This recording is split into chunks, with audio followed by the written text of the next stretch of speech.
Semangat pagi, salam sehat untuk kita semua.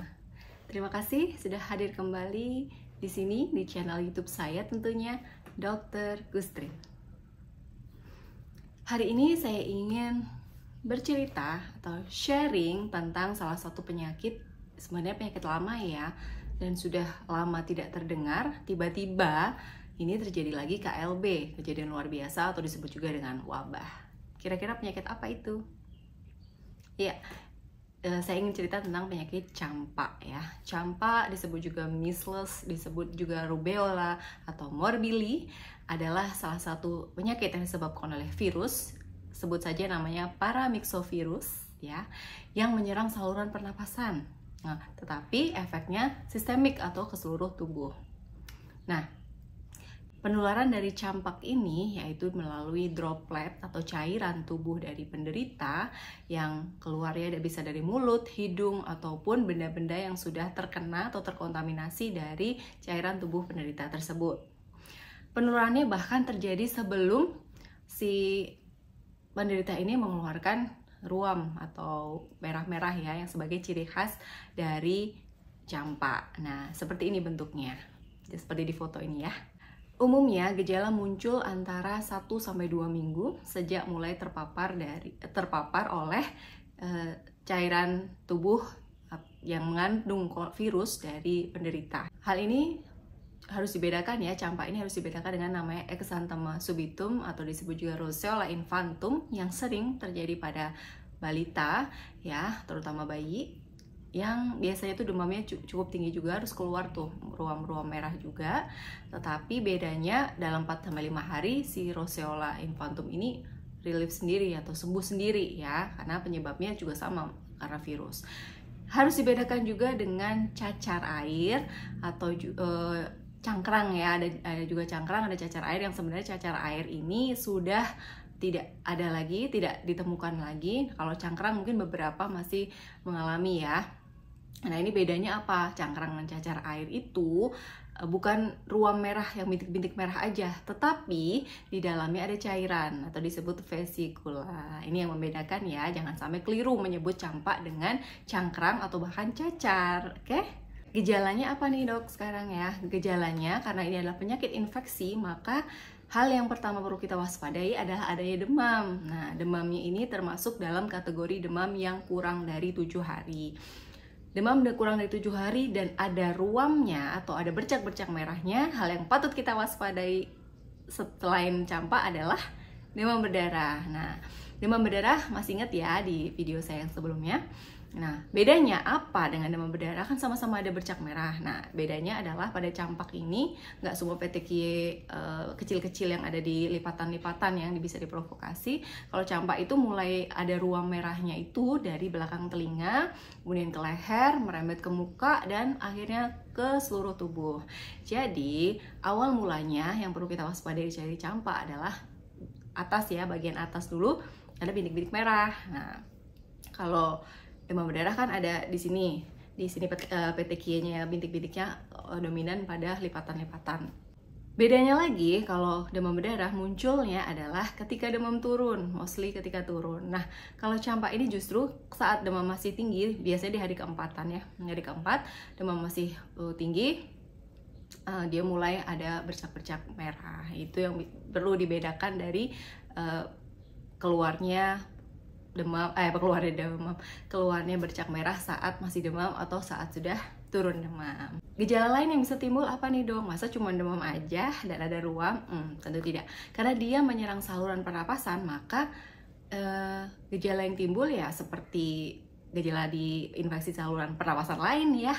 Ada bisa aja batuk, pilek atau raninos ya.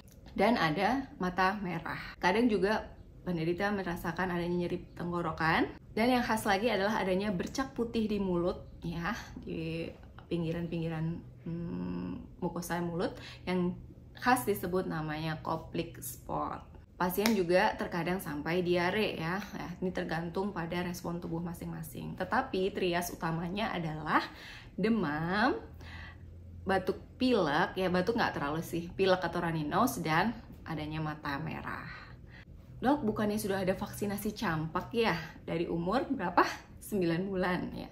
Betul, vaksinasi campak ini sampai harus diwajibkan oleh pemerintah saking menularnya penyakit campak ini ya.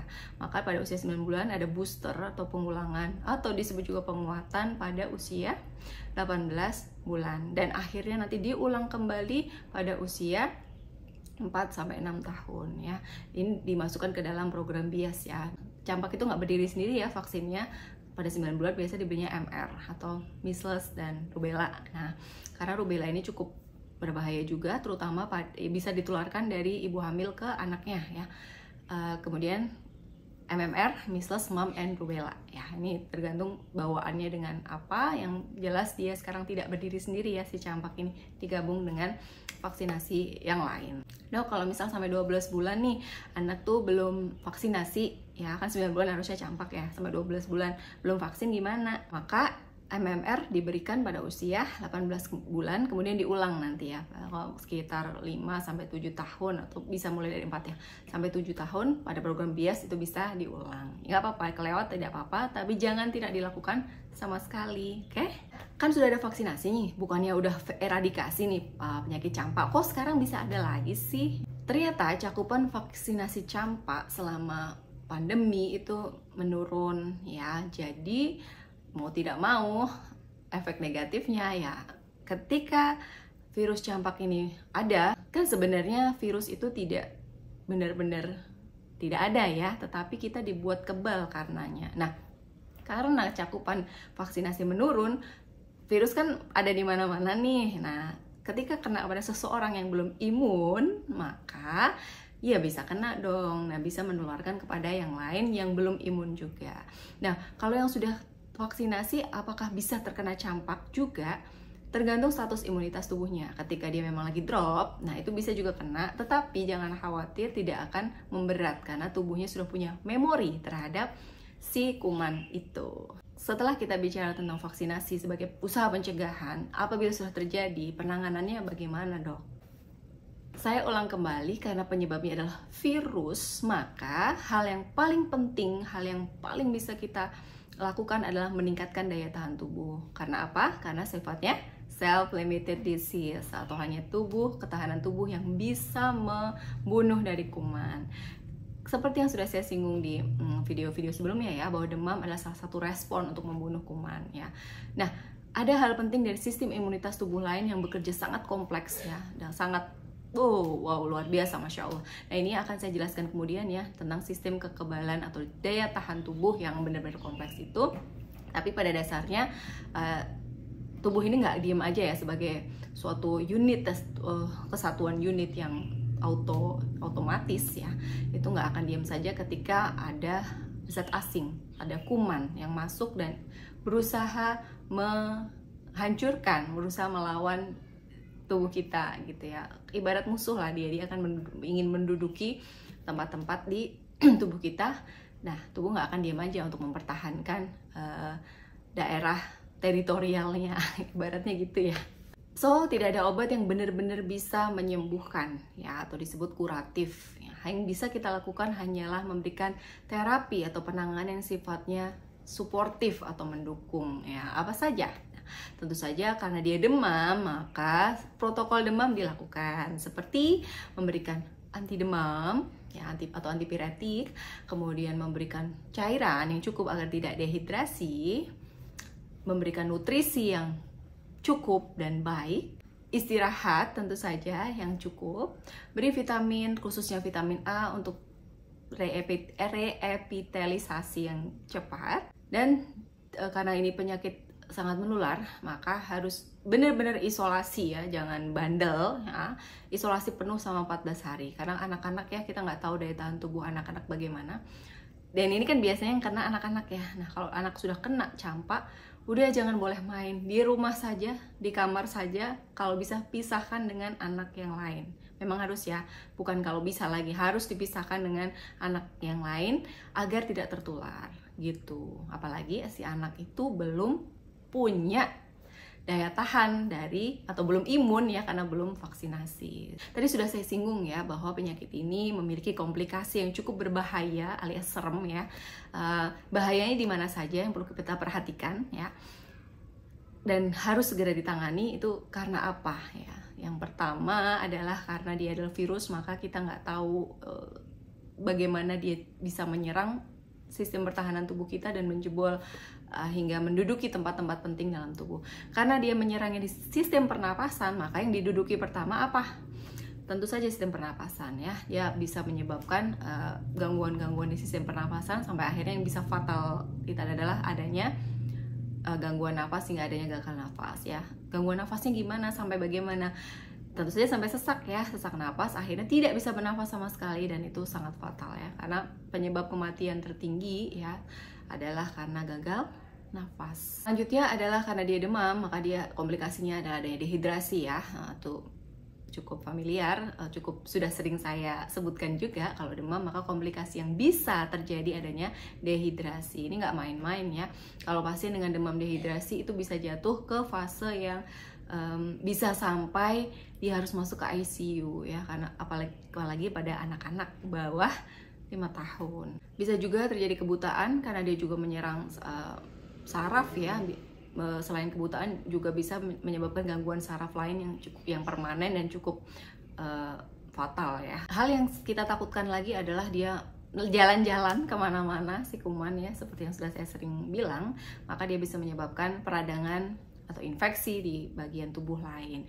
Paling khawatir adalah kita bawa dia masuk ke otak ya, akhirnya jadi encephalitis, bisa sampai kejang. Tanda utamanya kalau udah sampai otak adalah kejang.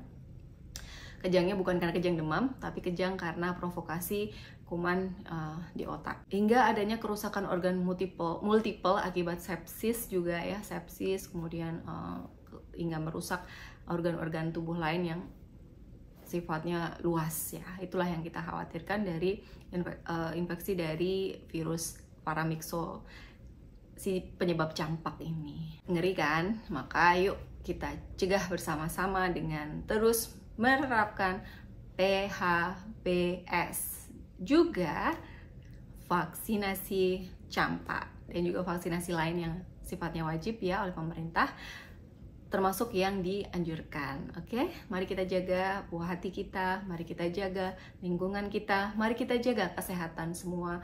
Karena dokter hanyalah ikhtiar untuk menyembuhkan, untuk membantu menyembuhkan atas izin Allah. Tetapi siapa yang berhak, yang bertanggung jawab, yang benar-benar bertanggung jawab dan wajib untuk menjaga kesehatan ya diri kita sendiri.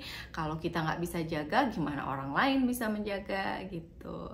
Oke, semoga apa yang saya sampaikan bermanfaat dan selamat melanjutkan libur terakhir di long weekend ini. Oke, sampai jumpa di lain waktu.